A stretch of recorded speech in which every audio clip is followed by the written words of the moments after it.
Tuko hapa na Dosa dos Santos kuyazungumza mengi ya michezo. Kubwa zaidi ni Kariakoo Derby ambayo imetamatika, mnyama Simba akiwa nyumbani dhidi ya Young Africans. 2-2 zimehusika hapa, mnyama Simba akianza kwa kutangulia chuma mbili dhidi akifunga Libase Gay pamoja na Clatous Chota Chama. Tuko na Dosa, mtazama mchezo. Dosa, kwema? Kwema, mambo vipi? Fresh, uko vizuri? Niko poa, mshukuru Mungu. Mambo yameisha, ni sare kwa 2-2. Simba akiwa ametangulia dakika 45 za kwanza zilienda 2-1. Wapi mnyama amekuwa madosa, tukianzia hapo hadi kuruhusu comeback ya goli mbili? Ni fair result kwa timu zote mbili, Yanga kupata alama moja, Simba kupata alama moja. Yes, nianze kupongeza Young Africans kwa kuwa na utulivu mkubwa, kwa kuwa na akili kubwa. Kutanguliwa goli mbili, kucomeback zidi ya mtani wako sio jambo dogo. Kwa hiyo so far kuna namna kuwapongeza Yanga, lakini vile vile pia nawapongeze Simba, kiwango kikubwa. Dakika 20 za mwanzo wameonyesha ni timu ambayo inahitaji ubingwa, wameonyesha ni timu ambayo hivi sasa inaweza ikatoa ushindani kwa kila timu. Kwa hiyo kwa namna moja nyingine niwapongeze Simba na wao, mechi ilikuwa nzuri kwa pande zote mbili. Performance kwa ujumla tuizungumze sasa ya upande wa Libase Gay, mchezaji ambao unamhusudu sana, akianza dakika za mwanzo kabisa kufunga goli. Nitakosa muda mzuri wa kumzungumzia Libase Gay kwa sababu nimemwangalia on the pitch.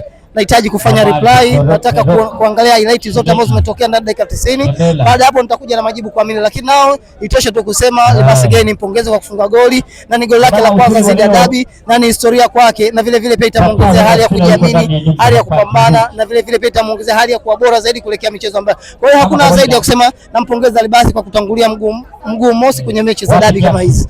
Wanasema goli ambalo amefunga Chama ni goli la msimu. Dosa, umelishuhudia goli ambalo amelifunga Chama, lizungumze kwanza. Yes, Salome, tutakutana kesho. Goli la Chama ni goli bora, lakini kesho nitakuja kusema ni goli la namna gani, ni goli lenye sifa zipi, lakini goli kama lile anafunga mchezaji gani. Kwa hiyo naomba, ni kama nilivyosema mwanzo, ni goli zuri, ni goli bora, lakini zaidi nitakuja kupata muda kwenda kulifanyia analyze. Mwisho wa siku nitakuja kukupa majibu mazuri alikuwa fasaha, lakini nimpongeze Chama kwa umri wake, kwa namna alivyotumika kwa muda mrefu kwenye ligi yetu, lakini ameenda kutoa somo kwa baadhi ya midfield wengine, kwa baadhi ya namba 10 wengine, kwamba unaweza ukawa na umri mkubwa lakini bado ukafanya vitu vikubwa. Kwa hiyo Chama alichokifanya ni kitu cha kuigwa, ni kitu ambacho kila mchezaji anatamani kukifanya, namna alivyofanya Clatous Chota Chama.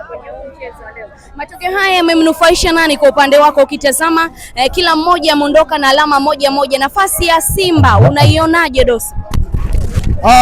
Kwa namna Yanga alivyocheza, yes, unaweza kusema ni timu ambayo imeondoka kwenye ari yake, imeondoka kwenye ubora wake. Kwa hiyo sitaki kusema inaweza ikatoa suluhu na timu yote, lakini so far niseme moja kwa moja Yanga ina kazi kubwa sana kuhakikisha anachukua ubingwa. Simba hana pressure. Simba anachohitaji ni kushinda mechi zake kuelekea kumkimbiza mtu anajivala, lakini pressure kubwa kwenye watu wawili zipo kwa Yanga kwa sababu ana alama 5, na ili awe bingwa ni lazima ashinde mechi zake zote ama asipate suluhu kwenye mechi yoyote. Na namna anavyocheza, kiwango chake, unaweza kusema yes, kuna mechi nyingine Yanga anaweza kumdosha na alama, inaweza ikampa advantage Simba Sports Club kuelekea ubingwa. Umetazama nani magoli ya Young Africans yalivyorejea, nani anapelekewa lawama kwenye hili?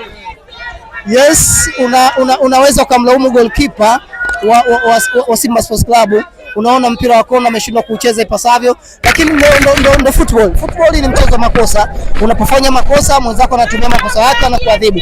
Lakini kipa pia siwezi nikamlaumu moja kwa moja kwa sababu kuna save za wazi amezifanya, kuna namna alikwenda kuwazuia Young Africans wasipate ushindi. Kwa hiyo unaweza kumlaumu, lakini pia unaweza kumsifia. Yote kwa yote goalkeeper pia alikuwa kwenye kiwango chake na amewasaidia Simba leo. Goalkeeper alikuwa kwenye kiwango chake. Umesema kwamba Simba wapo kwenye performance nzuri licha ya kwamba wamepoteza mchezo. Nini zaidi kinaendelea kuongezeka kwa Simba? Huu ni mchezo ndani ya siku 5 tumeshuhudia Derby 2, huenda pia zimechangia matokeo ya leo. Yes, Simba alikuwa anahitaji muda kutengeneza timu yake. Simba alikuwa anahitaji wachezaji kuzoea ligi, hususan wa dirisha dogo. Nao naweza nikasema wachezaji wamesha kliki kwenye timu, wanachohitaji ni mechi tu. Simba hii inaweza kucheza day after day, week after week, na bado ikiendelea kutoa ushindani vile vile. Kwa hiyo kuna namna ya kuwapongeza Simba, kuna namna ya kuona Simba wamerejesha hadhi yao, wamerejesha hadhi ya ligi kuu ya NBC, kwa sababu kwenye NBC yetu huwezi ukaikuta Yanga peke yake, lazima Simba wewe. Kwa hiyo kwa namna walivyojitengeneza kwa muda mfupi, mimi na kila sababu kusema Simba wanastahili pongeze kuelekea walivyotoka mpaka hivi sasa walipofika kwenye ligi kuu. Ni miaka mitatu sasa mnyama Simba amekosa matokeo ya ushindi mbele ya Young Africans. Ulikuwa ni wakati sahihi leo kwa namna ambavyo walianza kunyakua hizo alama tatu, kwa namna ambavyo uliwatazama? Juzi mnyama ametoka kushinda dhidi ya Simba. Tunazungumzia ligi kuu. Okay, ligi kuu of course ni miaka mitatu na leo ndio ilikuwa mara yao ya kwanza kukata ule utepe, kutoa ule uteja, lakini bahati haikuwa kwao, wamepata alama moja. Kwa hiyo kuna namna sisi mashabiki wa Yanga tunapaswa kushangilia, kuna namna sisi mashabiki wa Yanga tunapaswa kujivunia kuchukua sare dhidi ya Simba, sare ambayo walikutangulia goli 2 na wewe unaenda kufanya comeback ya kibabe. Kwa hiyo kuna namna ya watu kuwapongeza Simba, lakini yote kwa yote mechi ilikuwa nzuri.